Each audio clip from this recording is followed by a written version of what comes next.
Nous revenons en Afrique de l'Ouest, plus précisément en Côte d'Ivoire, qui justement a été choisi pour être le pays hôte de la 14e Assemblée générale de la FIAC, entendez Fédération interafricaine des assureurs conseils. L'information donnée par l'Ancarci, qui est en charge de piloter l'organisation de cette rencontre, a pour but de mobiliser les acteurs du monde de l'assurance en Côte d'Ivoire. 17 ans après, quel bilan et perspective pour la FIAC? C'est le thème autour duquel cette Assemblée générale élective se déroulera. Le récit de Montésir Nascimento.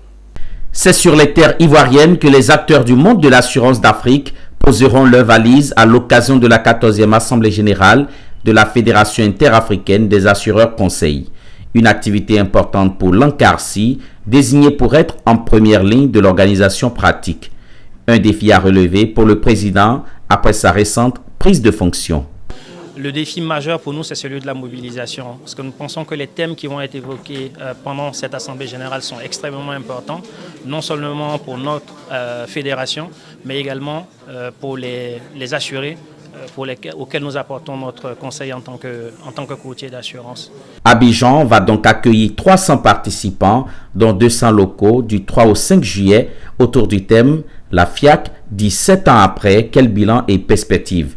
Une thématique évocatrice, surtout lorsqu'on mesure la place du digital dans le fonctionnement des entreprises. L'idée de cette Assemblée générale, comme nous l'avons rappelé, est d'échanger, de faire d'abord un bilan des 17 ans d'activité de la FIAC sur les 14 pays membres de la CIMA, nous accorder ce qui a marché, ce qui n'a pas marché et surtout sur les perspectives. Parce que le sujet de la digitalisation est un sujet qui est très important pour l'ensemble de l'Afrique et pour le monde entier. Et nous avons besoin d'être sûrs de pouvoir prendre ce virage, celui de la digitalisation, et de le faire le mieux possible pour permettre à nos différentes structures de continuer à vivre de notre métier de conseil.